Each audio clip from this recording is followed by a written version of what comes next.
Bismillahirrahmanirrahim. Alhamdulillahirabbil alamin wassalatu wassalamu ala rasulil amin wa ala alihi wa sahbihi ajma'in. Amma ba'd. Assalamualaikum warahmatullahi wabarakatuh. Terima kasih pada yang bahagia Dr. Pengerusi, tuan-tuan dan puan-puan yang dirahmati Allah sekalian. Alhamdulillah, kali ini kali ketiga tak datang sini kan? Masya Allah, dalam keadaan sedar tak sedar tuan-tuan dan puan. Dan Alhamdulillah pada malam ini lebih bersedia kerana baru sudah perkena sup giabok tuan-tuan dan puan-puan. Okey, baik. Malam ini tuan-tuan dan puan-puan, kita akan menyambung kembali pengajian kita, dan malam ni saya nak bawa tuan-tuan dan puan-puan kita mengenali permasalahan pembahagian harta. Yang mana permasalahan ini tuan-tuan dan puan-puan, kadang-kadang kita rasa betul dah, tengok-tengok tak selesai juga. Jadi kita cuba kaji, kita cuba tengok tuan-tuan dan puan-puan. Bila kita sebut tentang mempelajari ilmu faraid ini tuan-tuan dan puan-puan, kalau sabda baginda Nabi SAW yang diriwayatkan oleh Abu Hurairah, riwayat daripada Ibnu Majah, apa kata Nabi yang dirakamkan, ta'allamu faraida wa 'allimuha, pelajarilah ilmu faraid dan ajarkanlah ia kepada orang lain. Nabi pesan ni, sesungguhnya ia adalah setengah daripada ilmu, dan ia merupakan ilmu yang akan dilupakan, ilmu yang diabaikan, dan ia merupakan suatu ilmu yang akan hilang ataupun dicabut daripada umatku ini. Maka tuan-tuan dan puan-puan, bila kita memahami tentang kepentingan ilmu ini, maka secara langsung kita faham bahawa ilmu ini adalah untuk orang hidup. Setuju? Dia bukan untuk orang mati. Sebab ilmu ini untuk orang hidup, sebab orang hidup yang kena selesaikan harta yang ditinggalkan oleh si mati. Kerana si mati bila dia mati, habis dah lah. Dia tak ada dah urusan dunia buat kali kedua. Ke arwah Tuan-Tuan Haji punya ayah dengan mak dulu, dia datang semula ke dunia buat kali kedua? Ada? Tak ada dah kan? Cukup setakat itu. Sebab itu kadang-kadang ada orang kata, dia kata kesian dekat si mati. Kenapa? Sebab dia kata anak beranak dia duk berebut harta dia kat dunia dulu. Kenapa perlu kesian pada si mati? Si mati dah selesai urusan dia. Yang kita kesiankan sekarang ini kepada siapa? Kepada orang yang hidup itu, kerana dia tak reti nak uruskan harta yang ditinggalkan oleh si mati. Baik, malam ini tuan-tuan dan puan-puan, kita nak tengok apa benda yang mana waris-waris ini kadang-kala menghadapi masalah walaupun harta pusaka telah dibahagikan. Bahagi dah ni, tapi masih lagi ada masalah. Ibaratnya rumah siap pahat, masih ibarat rumah siap pahat masih berbunyi tuan-tuan dan puan-puan. Bahagian ini akan menerangkan penyelesaian harta pusaka yang boleh mendatangkan kesan negatif. Dia selesai dah, tapi ada kesan negatif di situ. Yang pertama tuan-tuan dan puan-puan, apa dia?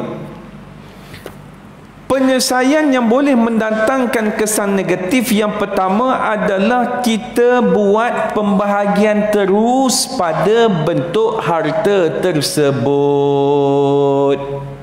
Macam mana tu? Iaitulah akibat daripada tidak memahami konsep dan kaedah pembahagian terbaik. Waris-waris gemar, lebih suka mencari jalan mudah dengan membahagikan semua harta si mati ni tadi mengikut kadar faraid. Maknanya setiap bidang tanah pusaka didaftarkan dengan kesemua orang ahli waris tu tadi. Contoh, sekiranya si mati meninggalkan 5 bidang tanah, si mati juga meninggalkan 8 orang anak. Setiap bidang tanah ni tadi 8 orang anak dia pergi daftar kepada kesemua nama. Makna kata tanah yang pertama 8 orang nama, tanah kedua pun 8 orang, sampai tanah yang kelima. Boleh ke tidak? Boleh, tak ada masalah pun. Masalahnya apa dia, tuan-tuan dan puan-puan? Bila wujud pemilikan beramai-ramai ke atas sebidang tanah, maka dia akan ramainya mastermind kat situ. Contoh satu bidang tanah 8 orang nama. Maka adik-beradik tadi ni WhatsApp dalam grup. Dia kata, aku dah pergi tengok tanah tu, kan dah tukar pada nama kita. Aku tengok rumput tadi ni parah dada semuanya. Jadi aku dah pergi tanya Bangla tu kata dia nak 2,500 dia clearkan semua sekali. Maka kita bubuh dalam grup. Okey, sekarang ni 2,500 bahagi 8 lah sebab kita semua ni adalah pemilik. Maka jawab seorang, aku tak duduk dekat kampung, korang lah buat keluar duit. Pula yang seorang lagi, anak aku nak exam tahun ni, banyak nak pakai duit korang dulu. Setuju tak bila banyak nama jadi begitu? Ya, banyak nama akan jadi begitu. Sebab itu tuan-tuan dan puan-puan, bila mana ramainya pemilik ke atas sebidang tanah, maka dia akan menjadi lebih sukar akibat daripada tidak bersefahaman. Sebagai contoh, saya katakan kepada tuan-tuan dan puan-puan, sebidang tanah ini tanah kebun. Di situ adanya musangking, di situnya ada macam-macam lah, durian Belanda lah, rambutan lah, macam-macam. Maka setiap kali hasil itu datang, maka dibahagikan kepada 8 orang ini. Ditakdirkan Allah Ta'ala salah seorang daripada 8 ini mati. Tinggal berapa? 7. Maka hasil pun turun lagi. Sekarang ini hasil tadi milik siapa tuan-tuan dan puan-puan? Milik berapa orang? Bukan lagi 7. Kenapa bukan 7? Bukan asal 8 mati seorang. Betul, yang mati ni ada pula ahli waris dia. Maka kena bahagi pula bahagian si mati kepada ahli waris dia ni tadi. Oi, makin ramai ustaz. Ya, makin ramai. Mati pula seorang lagi, berlapis lagi. Mati pula seorang lagi. Daripada 8, tiba-tiba pemilik ada 26. Maka kena settle dengan 26 itu, tuan-tuan dan puan-puan. Sebab itulah tuan-tuan dan puan-puan, kalau tanya kepada saya, tak payah banyak nama, seorang sudahlah. Sebagai contoh, kita letak nama seorang. Adakah kita menafikan bahagian orang lain? Mana kita nafi? Yang lain bincang dengan yang seorang ni, siapa nak tanah ni? Aku nak. Betul kau nak? Betul. Kau bayar bahagian kami. Berapa kena bayar? Bincang lah. Nak harga beli dulu ke? Nak harga beli sekarang ke? Terpulang. Lebih mudah untuk urus, tuan-tuan dan puan-puan. Daripada banyak nama, letih. Nak pula nak letak banyak nama, pejabat tanah terikat pula dengan kanun tanah negara, maksimum hanya 3. Kita ada 8, maka kita pula bincang, kita buh nama 3 ni je. Yang 5 ni tak apa, tak ada dalam geran pun tak apa, sebab kita tahu dah dia memang pemilik. Ini lagi parah. Waktu semua hidup bolehlah. Kalau ramai mati, macam mana? Kalau ramai mati, nak pergi bincang dengan siapa? Bukan semua orang tahu tentang kisah perjanjian kita tadi. Jadi, walaupun kita buat pembahagian terus kepada dalam bentuk harta, kita masukkan nama ahli waris dalam geran tanah itu ke semuanya, percayalah, dia akan ada kesan negatif di situ. Sebab itu, hari itu saya ditegur family belah isteri saya. Dia tanya kita, kita bagi pendapat. Dia ada tanah yang mana dia kongsi dengan kakak dia, tapi geran tanah tu nama dia seorang. Saya kata, Tuan Haji, lebih baik Haji settle dengan kakak tu. Kalau Haji nak semua, Haji bayar pada dia yang bahagian dia. Kalau Haji tak nak, Haji suruh dia bayar bahagian Haji. Kalau dua-dua tak nak, jual, ambil duit. Tu ialah selesai. Daripada kita duk main pegang mulut gitu, yang mana nama dia tak ada, nama kita ada, kita pula mati. Dia datang jumpa anak beranak kita, dia kata asalnya tanah ni milik dua, tapi letak nama satu. Siapa nak percaya? Jarang orang percaya tak? Selalunya akan jadi bergaduh. Itu yang pertama. Yang kedua, pemilikan beramai-ramai ke atas sebidang tanah menyebabkan kesukaran untuk berurusan dalam segala perkara berkaitan dengan harta itu. Kerana apa? Sebab dengan perbuatan ini akan mengurangkan nilai tanah itu, kerana tidak ramai pembeli yang berminat dengan berurusan dengan tuan-tuan tanah yang ramai. Tahun lepas saya pergi kenduri sepupu di mana? Kampung Jauh. Jalan Kebun, Jalan Kebun Kelang. Tahu kan? Maka dia sewakan kami satu homestay. Jadi bila duduk di homestay tadi, cantik lah. Dia ada 4 biji rumah semi D, 1, 2, 3, 4. Saya duduk yang sini. Jadi bila duduk di sini, kita parking di rumah depan ni, sebab dalam tu macam banyak renovation lagi. Design sama. Tengah-tengah lepak, tuan rumah datang, dia minta alih lah. Kita pun kata, minta maaf tuan, pinjam parking. Kita bawa keluar kereta. Habis kita parking tempat yang selamat, kita pun pergi masuk sebab dia duduk tengah adjust dalam ni.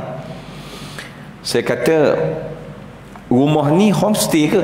Tak, anak saya beli. Oh, dia pattern sama. Memang pattern sama, harga pun lebih kurang. Berapa anak Tuan Haji beli? Anak saya beli 220. Saya kata murah. Jalan Kebun landed semi D 220 ni. Dia kata alhamdulillah lah, rezeki anak saya. Saya tak puas hati, aku tanya lagi, 220 tu tanah rumah buat sendiri? Tak, tanah campungan rumah. Saya kata kenapa murah ni? Dalam hati saya lah. Saya tanya lagi, makna kata anak Tuan Haji beli 220 ni, geran apa semua nama anak Tuan Haji? Tak, geran nama syarikat, cuma ada perjanjian luar. Kantoi kat situ. Makna kata dia beli menggunakan lot lidi. Saya pun terus tanya, bayar cash kan? Tak payah bayar loan. Betul, tak boleh bayar loan sebab bank tak akan terima punya. Bayar cash. Persoalannya, kalau anak dia mati, bagaimana nak bahagi rumah tu tadi? Nak submit ke mana? Pejabat pusaka kecil, dia akan tanya geran nama si mati mana? Mana ada? Ke tuan-puan nak bawa perjanjian tadi? Tak, ada perjanjian luar ni, ada cop lawyer, Pesuruhjaya sumpah bagai. Tuan-puan kena ingat, dalam kanun tanah negara, yang dikatakan pemilik siapa? Orang yang namanya terdaftar dalam geran tanah itu. Jelas di situ, tuan-tuan dan puan-puan. Siapa yang selalu duk beli lot lidi ni? Bangsa mana? Kenapa beli? Sebab murah. Beli. Fikir tak risiko yang bakal berlaku? Tak payah fikir ustaz, yang penting beli dulu. Tak dapat harga ni, alah lagi nak beli. Sebab itu nak beli apa-apa tanah dan sebagainya, kena study dulu.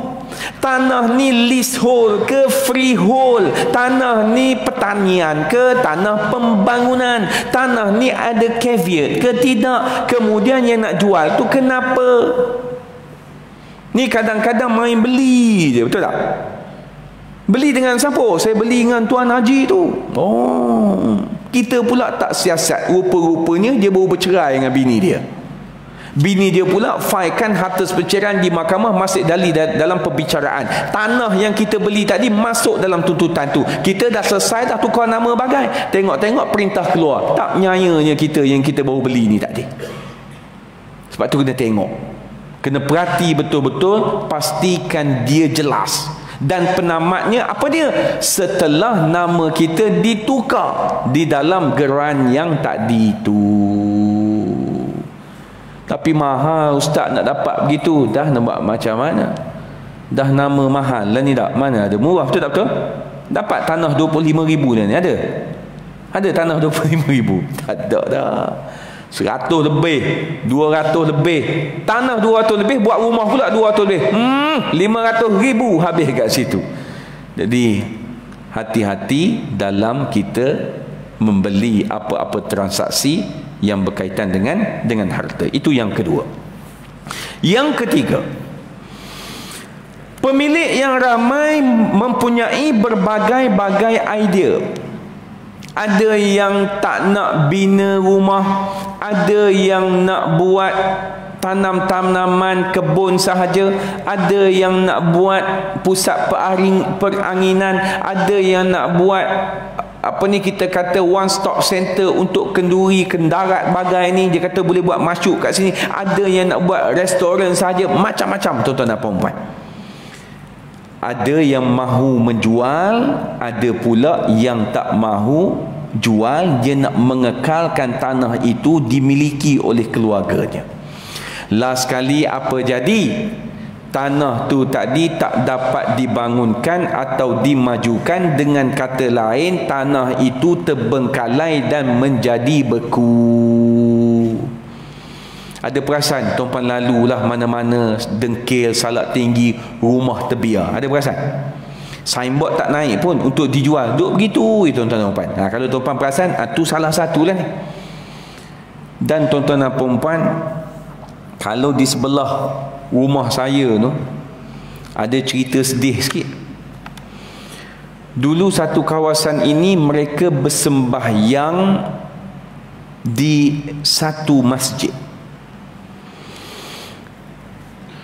Lepas daripada itu, masjid itu diarahkan tutup oleh Jabatan Agama, maka buat masjid baru. Masjid tadi roboh, tak roboh, terbengkalai begitu saja, tak ada orang pergi semayang. Begitulah, naik rumput apa semua. Tuan-tuan tahu kenapa jadi begitu? Sebab masjid yang pertama itu diwakafkan oleh penduduk kampung tu. Tetapi dia mewakafkan menggunakan apa? Menggunakan mulut, verbal.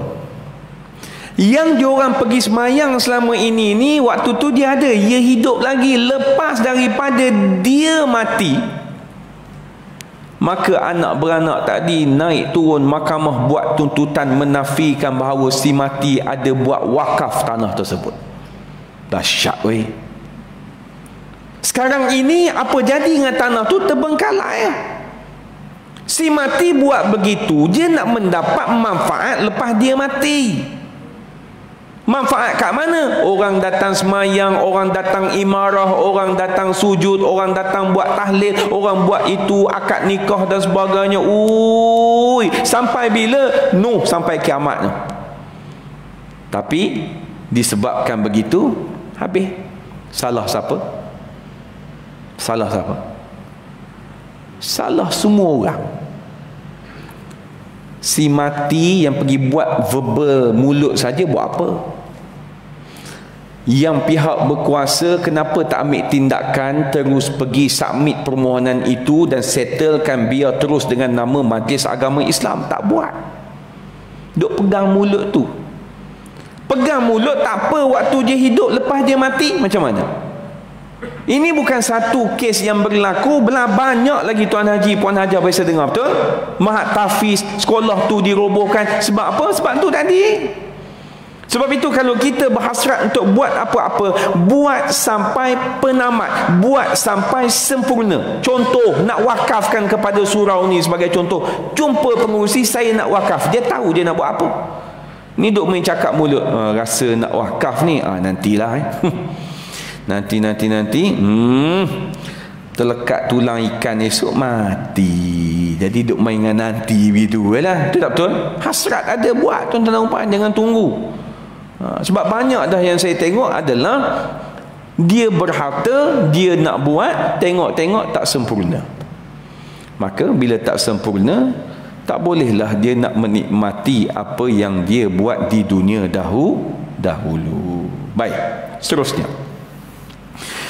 Masalah yang seterusnya tuan-tuan dan puan-puan adalah tiadanya pengetahuan tentang konsep takharuj. Siapa pernah dengar perkataan takharuj? Siapa tak biasa dengar, makna kata dia tak pernah buat tuntutan kereta motor si mati. Kalau dia pernah buat, dia mesti dengar perkataan takharuj ini. Apa maksud takharuj ini? Iaitu melepaskan hak atau menarik diri daripada menerima pusaka, sama ada sebahagian atau kesemuanya, sama ada dengan sukarela atau dengan balasan yang dipersetujui oleh kedua-dua belah pihak, iaitu pemberi dan penerima. Contoh, ayah kita mati meninggalkan sebiji kereta Proton Saga. Ada hutang lagi tak? Oh, tak ada hutang, kereta lama. Baik. Maka harta lain kita dah bahagi dah. Mari kat kereta kita kata nak bahagi. Guana kereta begini, kita 7 beradik, takkan nak kerak 7. Maka bincang punya bincang, siapa nak kereta ni? Maka yang seorang ni pun angkat tangan, bagi kat aku. Sebab aku minat kereta antik ni. Kalau aku buat balik ni, boleh jadi naik harga ni. Setuju tak korang bagi kat aku ni? Setuju, tapi tak boleh lah, free, bayarlah seorang 1,000. Maka dia pun bayarlah seorang 1,000. Contoh. Maka adakah sempurna di situ? Tidak.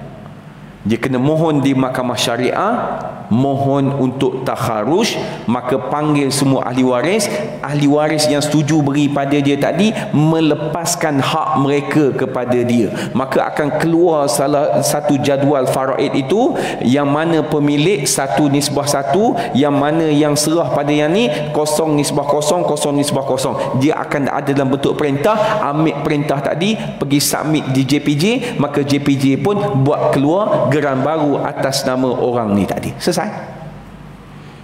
Tuan-tuan jangan tak buat ya. Ni kadang-kadang ayah mak meninggal, ada kereta, ada motor, biar duk renew gitu dengan nama si mati. Lepas tu salah parking, tak, majlis mari saman, duk sama atas nama si mati, tak, kita kata bukan saya bawa, si mati bawa ni. Pula dah. Bijak juga kita ni tak. Sampai kesudah mahkamah buat keluar orang tangkap, tak boleh nak pergi tangkap, rupanya dalam kubur dah si mati tu. Jadi kena buat. Jangan tinggal dengan nama si mati. Mesti kita tukar, sama ada kita jual ataupun kita tukar pada nama kita selaku ahli waris ini, tuan-tuan dan puan-puan. Baik. Sebab itu tuan-tuan dan puan-puan, pengetahuan tentang takharuj ini penting. Kenapa tuan-tuan dan puan-puan? Sebab bila sebut harta pusaka ini, adakah wajib untuk kita ambil? Jawabnya tidak. Nak ambil pun boleh, tak nak ambil pun tak apa. Dia bukan ada paksaan. Ada orang dia rasa dia tak nak ambil. Kenapa tak nak ambil? Oh, saya tak nak ambil sebab adik-adik saya ramai yang susah, jadi berilah kepada mereka. Ini juga termasuk dalam takharuj, iaitu dia keluar daripada pembahagian itu. Dia tak nak ambil bahagian dia. Ada orang tak faham, dia kira siapa tak ambil dosa. Mana boleh begitu tuan-tuan dan puan-puan. Terpulanglah pada dia nak ambil ataupun tidak. Betul tak betul? Sebab itu kita nak ambil harta pusaka ni, kita kena ada satu jiwa, kena ada satu roh yang mana dinamakan sebagai tanggungjawab kita. Sebab kita dalam ramai-ramai adik-beradik, takkan semua doktor, takkan semua jusasi. Betul tak betul? Ada yang pangkat rendah, ada yang pangkat tinggi, ada yang gaji 7,500, ada yang 1,500. Standard lah, takkan semuanya berjaya. Jadi bila mana kita nampak keadaan itu, sebab itu kita kena faham. Bila kita dapat tadi, macam mana kita nak gunakan harta faraid itu? Adakah ambil, bubuh dalam poket, rumah kita daripada setingkat, kita naikkan 3 tingkat? Sabar dulu. Tengok ahli keluarga kita, siapa yang susah ni, bantulah. Tengok anak saudara kita ni, siapa yang susah, bantulah. Kita tak, kita kira dapat, aku telan. Betul tak betul? Ini yang banyak berlaku. Kadang-kadang abang kita mati, meninggalkan isteri, kakak ipar kita dan anak-anak dia. Kita siapa? Pak saudara. Tuan-tuan kena faham dari sudut hukum. Kakak ipar kita itu, dia tak kerja contoh. Setelah abang kita mati, siapakah yang kena menanggung nafkah dia?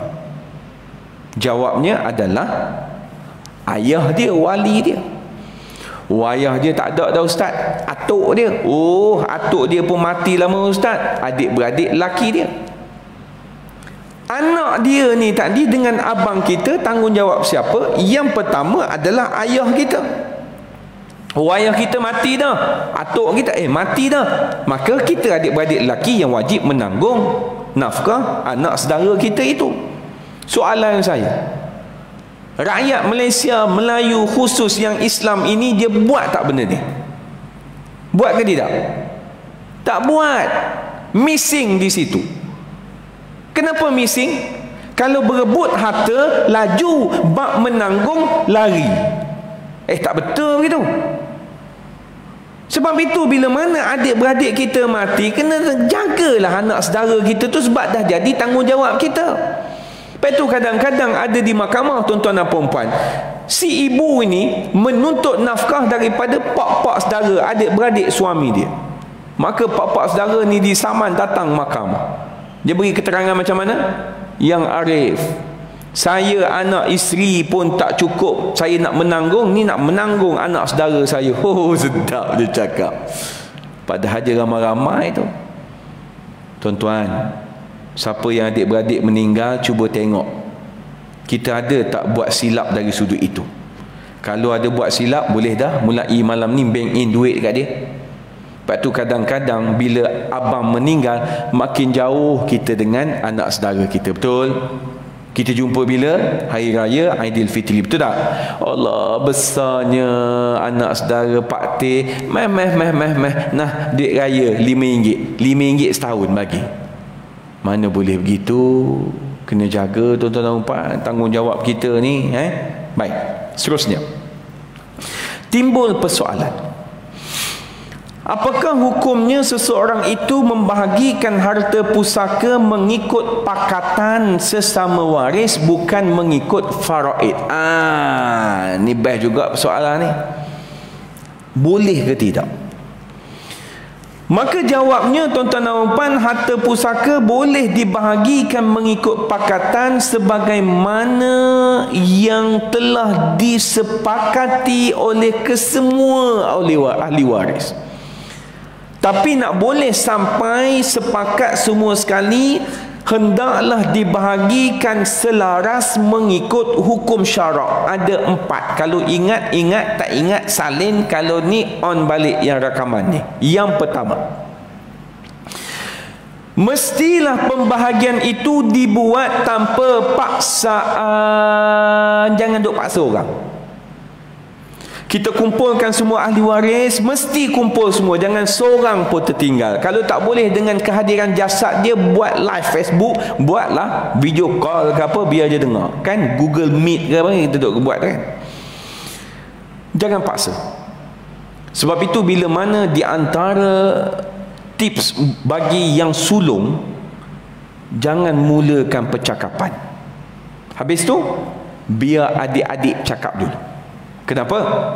Sebab bila mereka yang cakap dulu, kita dah boleh detect dia ni macam mana. Oh, dia ni cara cakap, dia nak sangat ni harta pusaka ni. Nampak dah. Yang ni, yang ni macam dia tak kisah sangat. Jadi kita dah nampak gambaran jelas. Kalau kita yang mulakan dulu, mereka akan jadi terhalang. Dia akan jadi macam nak cakap aku cakap aku tamak pula, aku cakap aku ni pula. Tak boleh. Tips dia adalah biar adik-adik cakap dulu.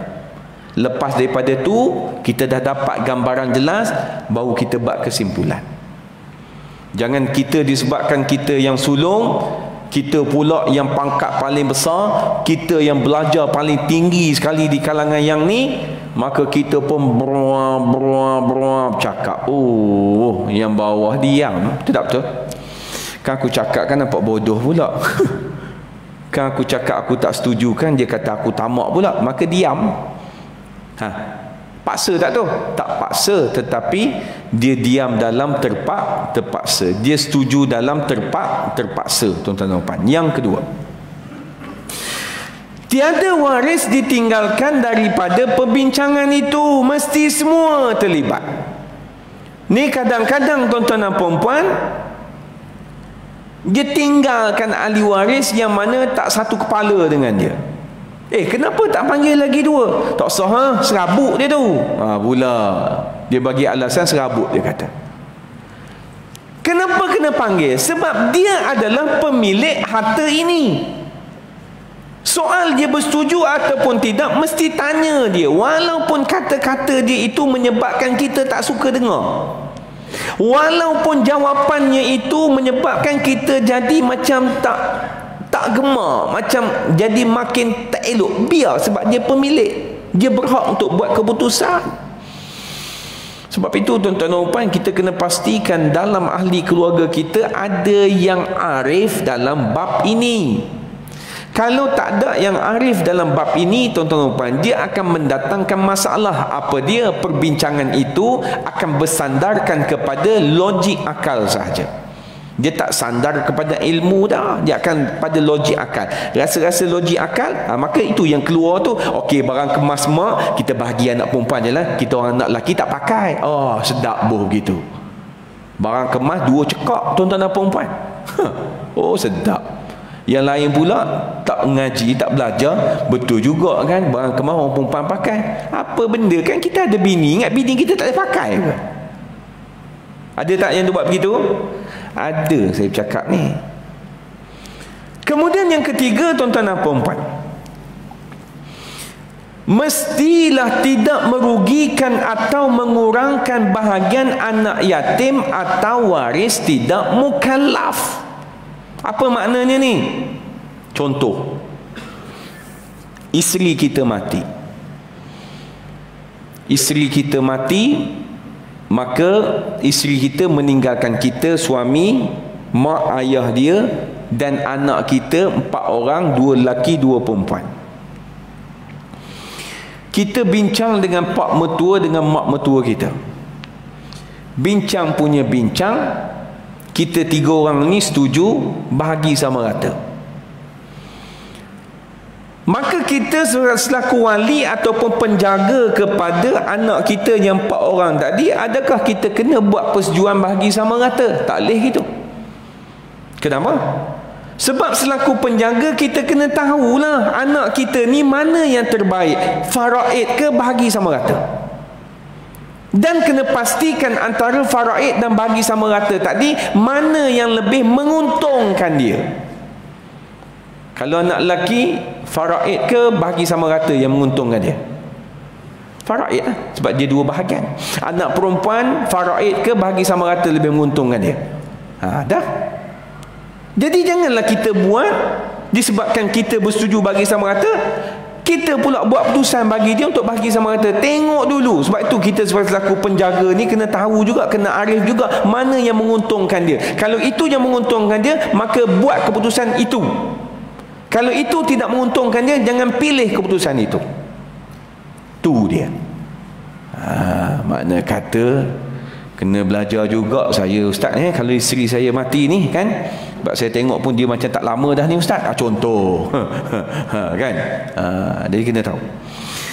Kemudian tuan-tuan dan puan-puan, yang keempat, mestilah kita ini memahami konsep pembahagian mengikut pakatan.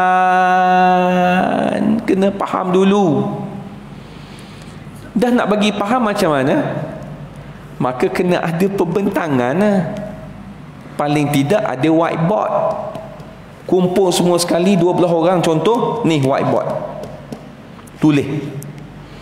Tengok semua sekali, ni si mati. Dia mati 12 hari bulan 2 2024 8:05 malam. Kenapa kena tulis jam bagai ni? Yalah nak tengok lepas 8:05 malam ni ada yang mati lagi tak, ada yang hidup tak, nak tengok. Maka kita pun senaraikan orang yang hidup pada ketika 8:05 malam tadi. Berapa orang? 10. Jadi semua pakat tengok. Maka ni tanya, kenapa ni tak masuk? Kita pun cerita, dia tak masuk sebab dia bukan waris utama. Dia dihalang oleh bra. Oh gitu. Tengok, dah mula faham satu peringkat.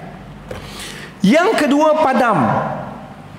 Tulis pula si mati ini meninggalkan hartanya berapa.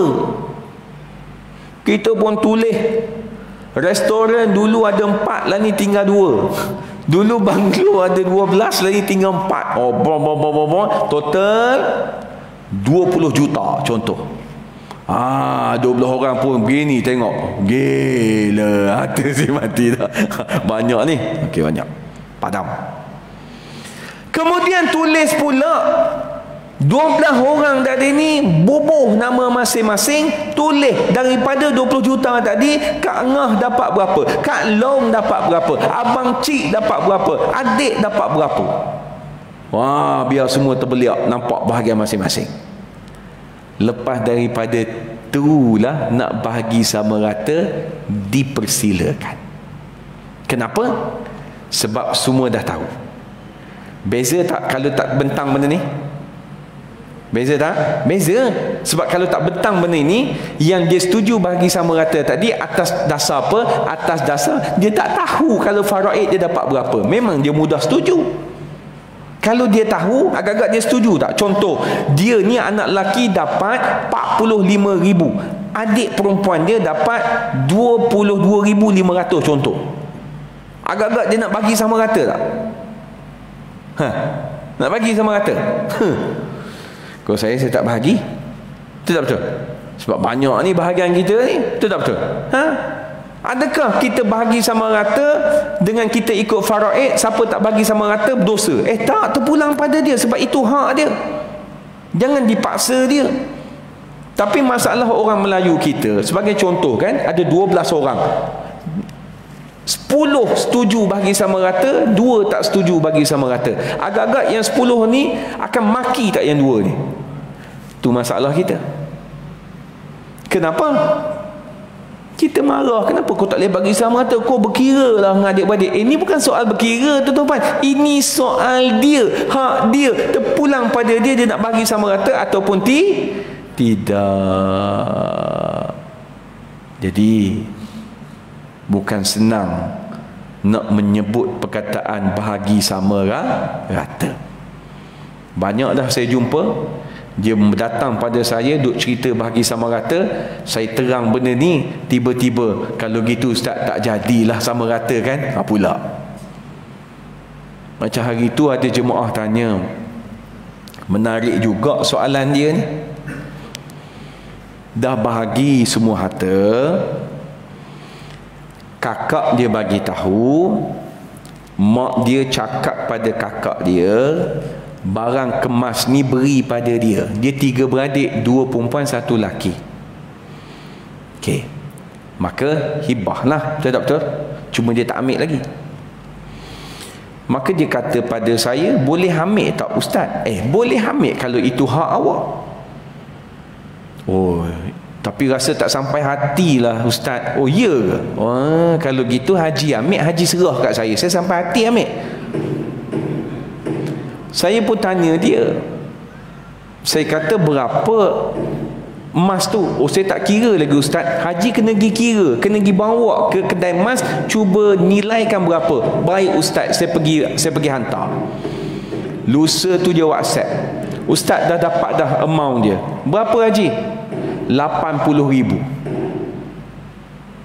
Kalau 80,000 berapa cekak pun aja 80,000 ni. Saya pun tanya balik soalan pertama dia yang dia kata tak sampai hati. Saya kata, haji setuju tak nak ambil hibah ni, barang kemas ni?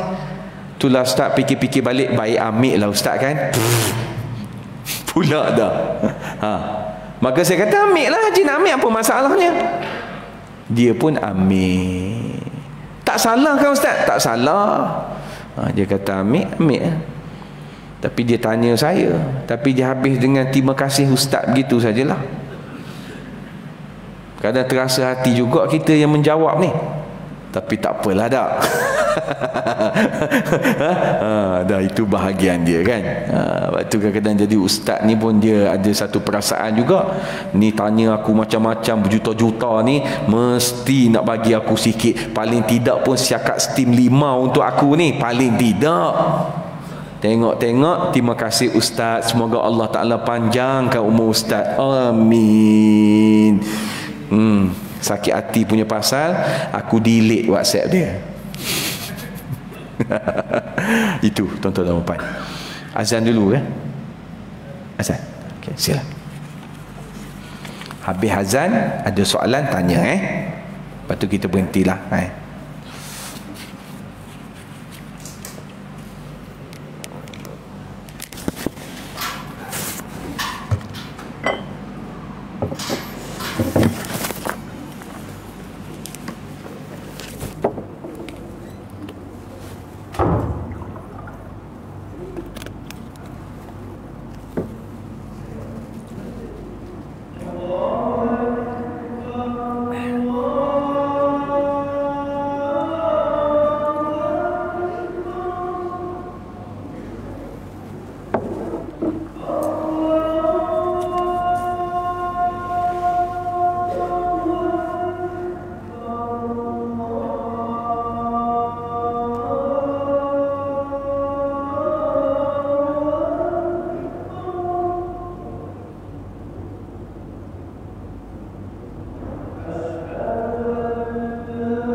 Okey, setakat itu tuan-tuan dan puan-puan, ada apa-apa soalan silakan.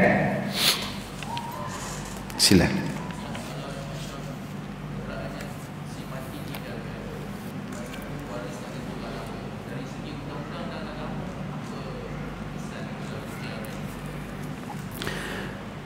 Bila seseorang dia mati, dia meninggalkan harta. Dari sudut agama, tak kira kenderaan, tanah ataupun rumah, ahli waris dituntut untuk menyelesaikan harta yang ditinggalkan oleh si mati. Dengan erti kata lain, tiada lagi harta yang didaftarkan atas nama si mati. Jadi nak ataupun tidak memang kena selesai. Dari segi undang-undang pun sama. Sebab bila mana berlakunya aksiden, berlakunya kehilangan, tuntutan itu dan sebagainya, maka dia akan jadi lebih rumit lah. Sebab harta tersebut masih lagi terdaftar atas nama si mati. Persoalan, kenapa kita tak urus? Mesti ada sebab lah. Apa sebab kita? Kita sibuk. Lagi ahli waris ramai tak peduli.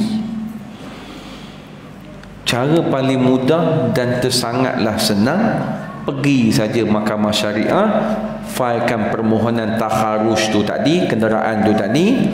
Siapa ahli waris yang tak dapat datang, contoh kerja di Sabah, Sarawak, suruh dia buat satu affidavit bahawasanya dia bersetuju dengan tuntutan sekian, kemudian pergi baca di hadapan pendaftar di mahkamah di negeri dia duduk tadi, post mari sini.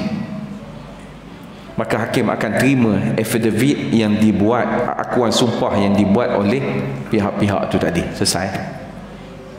Boleh? Ada. Jadi kena buat lah. Kereta apa? Motor.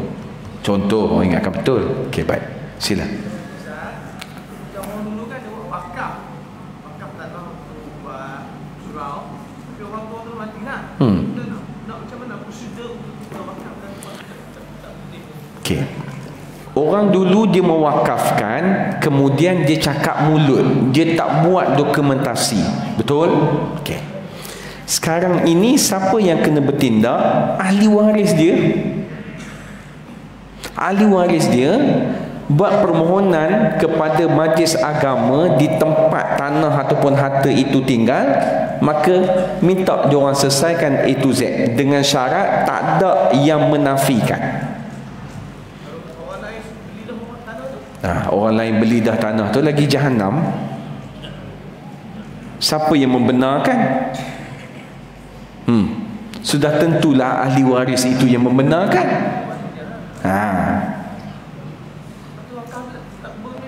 Dah ada buat macam mana? Takkan nak suruh si mati bangun balik pergi tuntut? Salah siapa? Salah siapa? Waris ke si mati? Barangkali waris tadi tak tahu. Tu yang dia pergi jual. Betul tak betul? Si mati pula pergi cakap mulut. Pergi cakap mulut pada orang yang tak kenal ahli waris dia. Jadi permulaan tu siapa yang mulakan tu? Kalau tanya saya jawab si mati. Mana boleh wakaf dengan mulut begitu saja? Mesti bertindaklah. Sekarang ni bukan 1885, 2024 dah ni. Betul tak betul? Jadi harta-harta wakaf ini mesti didaftarkan kepada Majlis Agama Islam itu. Macam hari itu ada seorang jemaah di Bandar Estek. Tahu Bandar Estek Nilai?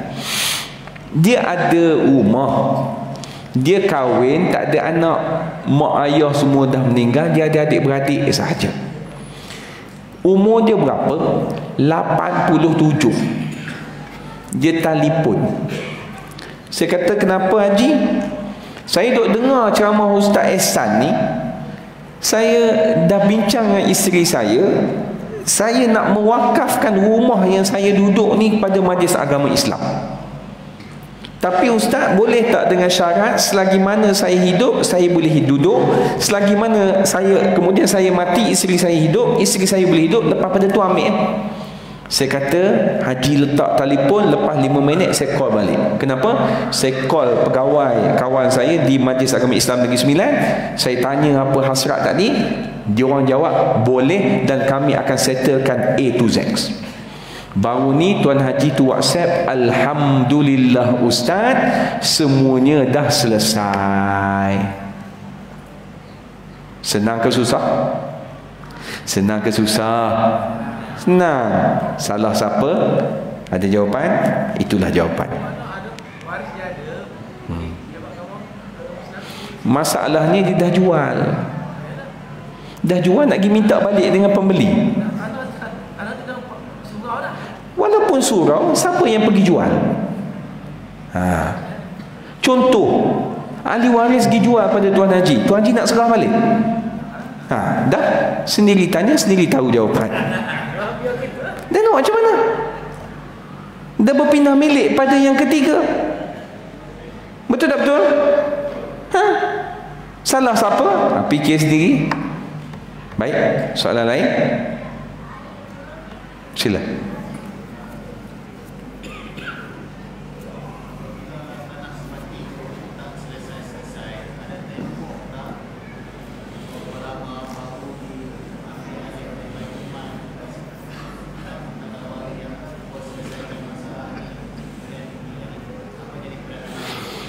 Jawabnya adalah tak ada tempoh, tetapi kalau tak bayar cukai, kerajaan boleh rampas tanah tersebut. Itu je lah. Jadi bila tanya tanah tempoh ni, seolah-olah nak melambat-lambatkan lagi ni. Betul? Jadi kena segeralah. Kisah benar. Masalah di mana? Tak persefahaman. Tengok, ini baru kes abang kita ni. Belah kiri, belah kanan, belah belakang, belakang tiang, semua orang ada masalah. Setuju? Apa isunya? Tidak bersefaham. Lepas tu kena jaga ukhuwah ni betul-betul. Family day kena buat. Bakar-bakar ikan, bakar-bakar ayam kena buat. Ajak mari ziarah rumah kena buat. Sebab kalau tak jaga dari sudut hubungan silaturahim, dia akan jadi macam tadi. Abang yang bertanya ini, barangkali persoalan itu kes benar, tak ada persefahaman. Sekarang ini di lapisan dia. Kalau lapisan dia ini meninggal, anak dia pula yang akan mengadap adik-beradik dia, maka agak-agak boleh selesai ke tidak? Makin susah. Last sekali tanah tadi terbiar begitu sahaja.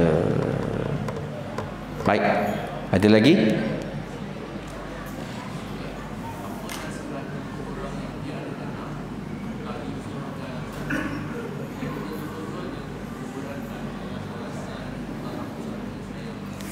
Macam mana?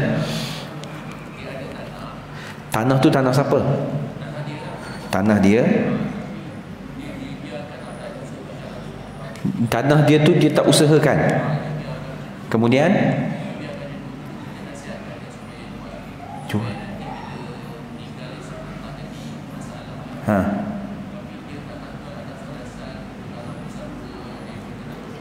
Okey.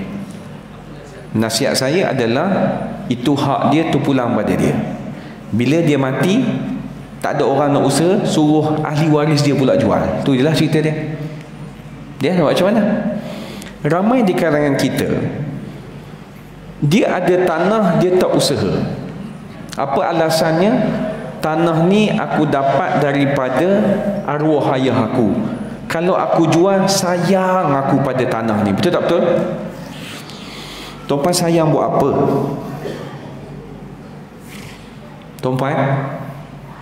Tuan-puan sayang pada tanah di dunia ni.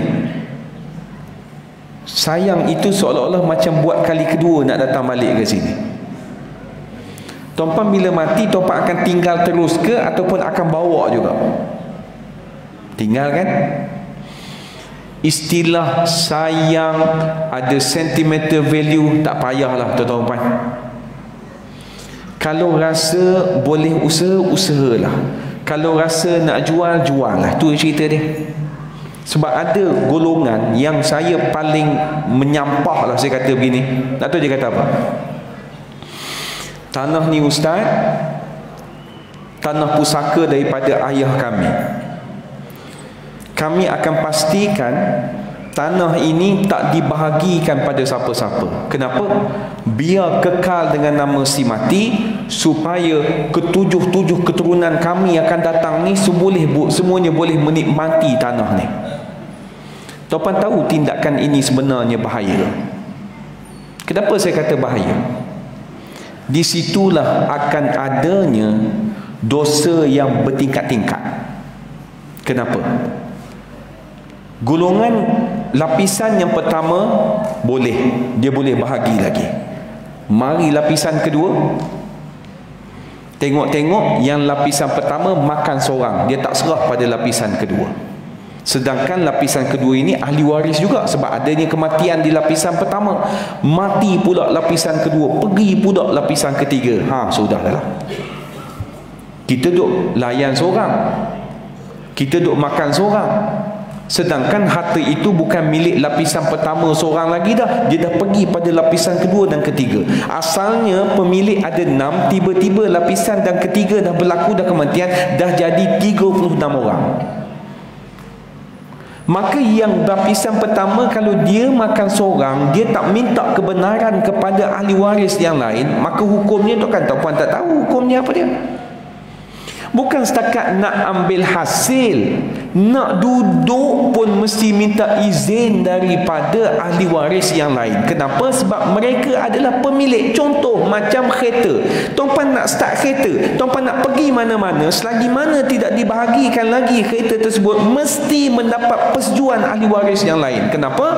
Sebab kereta itu menjadi milik mereka semua sekali. Setuju? Jadi jangan duk bawa agenda-agendanya mengarut dalam masyarakat kita. Sebab agenda-agenda ini kadang-kadang datang daripada orang yang senior. Orang senior bila bercakap pada orang junior ini akan menganggap kata-kata itu sebagai nasihat. Betul? Kenapa? Sebab dia orang tua. Kenapa? Sebab dia orang berpengalaman. Rupa-rupanya nasihat yang diberikan itu adalah tak betul. Masalah kan? Jadi hati-hatilah tuan-tuan dan puan-puan. Kalau tak tahu, tak payah cakap lah. Kalau tak pasti, kita buat confirmation dahulu, sama ada kita nak bercakap ini betul ataupun tidak. Itu lebih selamat. Ada lagi? Tak ada Kita jumpa lagi tuan-tuan dan puan-puan. Sekadar itu saja. Pukul 9 dah ni. Ke sini kuliah maghrib sampai 10.30 sini. Tak. 9 padan dah. Kita jumpa lagi tuan-tuan dan puan. Pertemuan akan datang. Terima kasih atas komitmen pada malam ini. Mudah-mudahan apa yang disampaikan ini memberi manfaat pada semua. Wabillahi taufiq wa hidayah. Assalamualaikum warahmatullahi